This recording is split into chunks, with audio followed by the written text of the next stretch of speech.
Good morning, Dawgpound South campers. This is the Cleveland Browns Dawgpound South podcast, part of the Fanatical Elves Network, part of the Fans First Sports Network. Well, if you were expecting a huge Browns victory yesterday, sorry to disappoint you. I kind of figured that's the way it would turn out. The defense played well for a while, and then that Cincinnati offense just caught up to him, and the fact that any Browns quarterback and every Browns quarterback is right now a turnover machine. Let's look at some positives. Jerome Ford. I'm sorry, but he is I keep him for your number 2 back behind Nick Chubb. Isaiah McGuire. Javon Briggs. 7th round draft pick. Played a hell of a game. Good reserve rotation guy for next year. Isaiah McGuire, again, fantastic. Michael Hall, glad to see you get his start. Glad to see you get his first sack. Another 2 of those Andrew Berry draft picks. I know a lot of people will nitpick about Andrew Berry. Oh, we can't draft. He's just not very good. He's not very good at what he does. He can't draft. That's a load of crap. I hate to tell you this, but that's a load of crap. No GM is perfect in the draft. I don't know why people expect them to be perfect. Being an NFL GM is not like, is nowhere near you putting together your fantasy football team. I hate to tell you this, but it isn't. It's just not. And it's a tough job. There are only 32 people who do this for a living. And I don't care how old he is. He's learned enough in his life working for the Eagles and now for the Browns that I'm confident going forward in both he and Kevin Stefanski. So, as for the game, like I said, if you saw our pregame show, both Jarrell and I told you that the Browns, if lucky, they'd score 10. If Dustin Hopkins didn't miss that extra point, we would have been right on the money.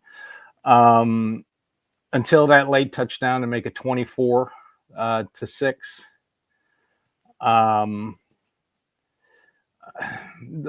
The Browns defense pretty much held Cincinnati in check. And they got to Joe Burrow. Congratulations on Myles Garrett's 100th sack. Youngest football player in the league to ever do that. And so what now? They're 3-14. You got 2 more games. Miami, which is meaningless. I don't think they're you may put them up. They may put the graphic in the hunt, but right now, the way the Colts are playing with Anthony Richardson, and boy, was I wrong about him. I'll admit when I'm wrong. Others won't. I think they have the inside shot at possibly making the playoffs. Forget about the Bengals. Forget about Miami. The Bengals, if they make playoffs, they're one and done. Their defense sucks. So then you've got Baltimore. Hopefully they'll have gotten their playoff seeding and they'll rest everybody. Let's take a break.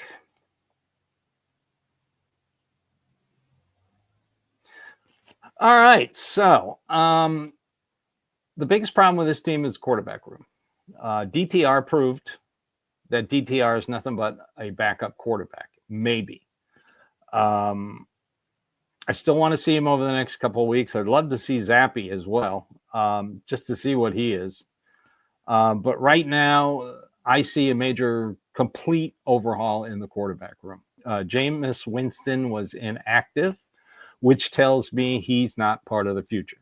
If he was part of the future, he'd be the number 2 quarterback.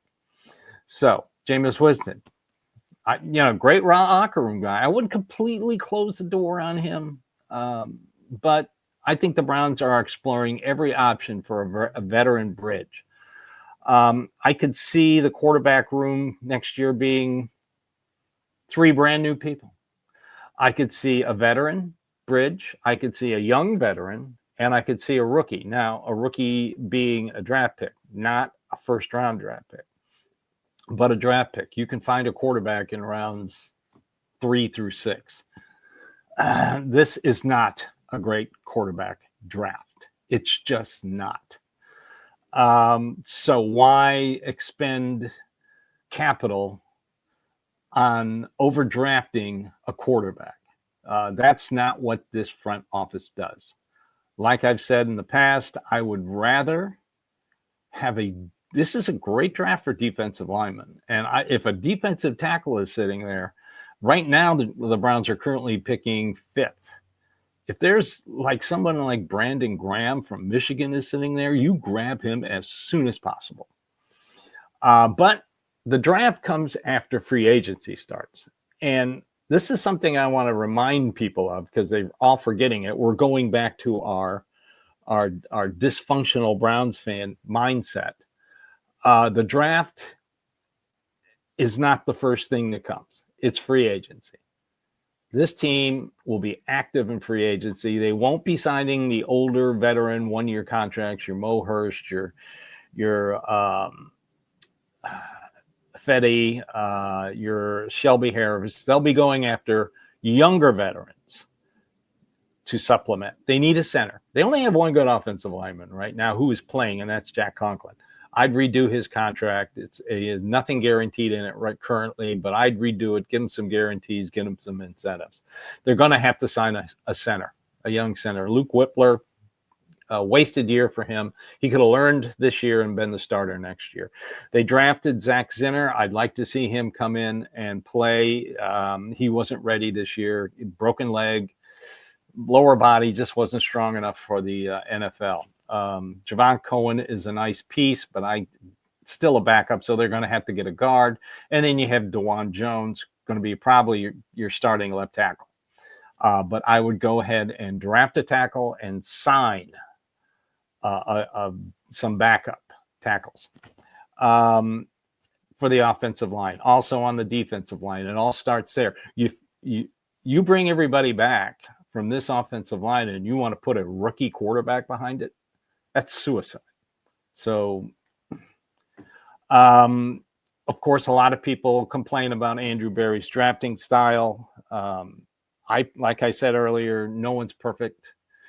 Name some GM that's perfect. Again, Jimmy Haslam and Dee Haslam repeated that they are going to keep Andrew Berry and Kevin Stefanski. I know a lot of fans out there don't like that fact, but for the first time in Jimmy Haslam's NFL owner career, he's preaching consistency. Anyway, who are you going to get to play? That's the one thing I love. Everybody comes in and goes, they got to fire Stefanski. They got to fire Andrew Berry. Okay, fine. Who are you going to replace him with? You're going to trust Jimmy Haslam to pick the next GM and coach. I mean, look, he kept Hugh Jackson. I mean, John Dorsey, everybody goes, oh, John Dorsey's great. John Dorsey's great. No, John Dorsey wasn't great. John Dorsey kept Hugh Jackson, then hired Freddie Kitchen.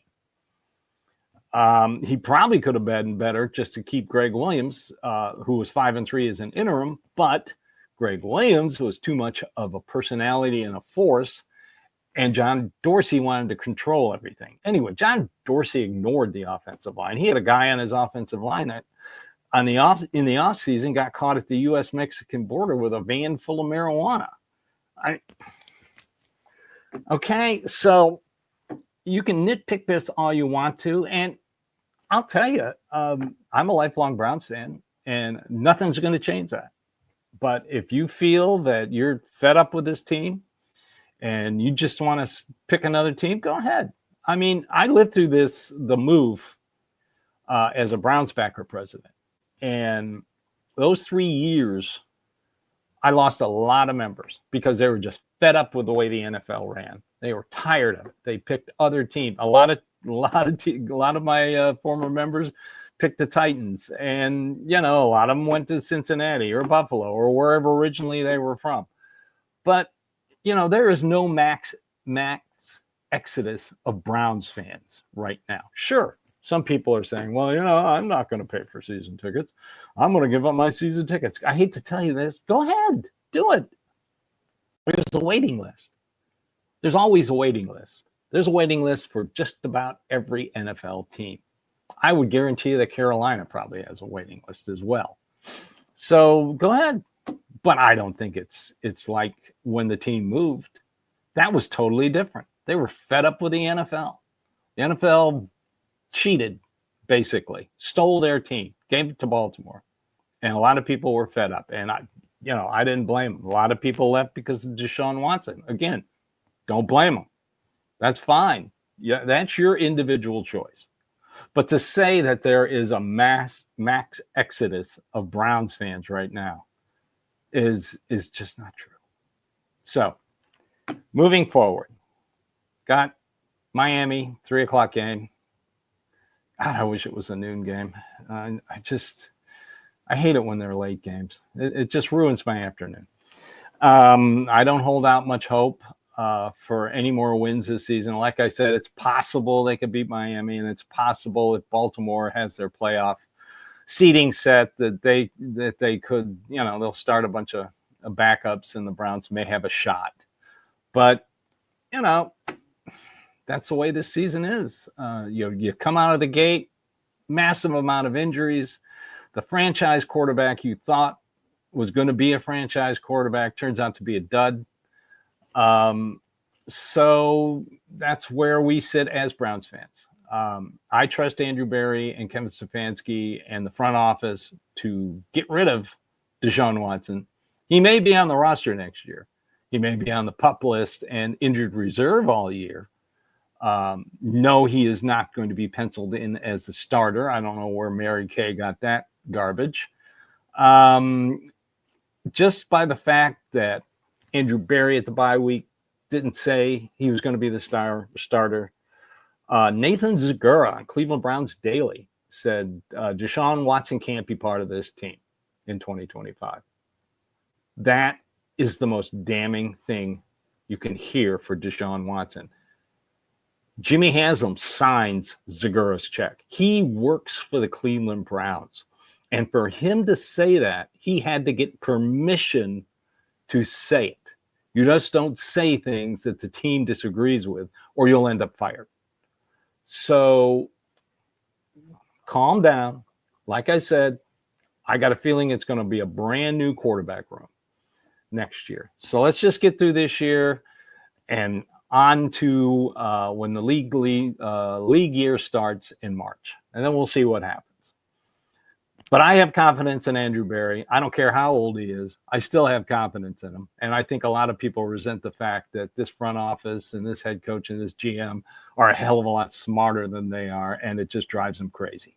So this has been the Cleveland Browns Dawgpound South podcast, part of the Fanatical Elves Network, part of the Fans First Sports Network. I'm your host, Steve Gill. I want everyone to have a wonderful day. Thank you for subscribing, following, watching, and listening, because we're just Browns fans like you. So everybody have a great day.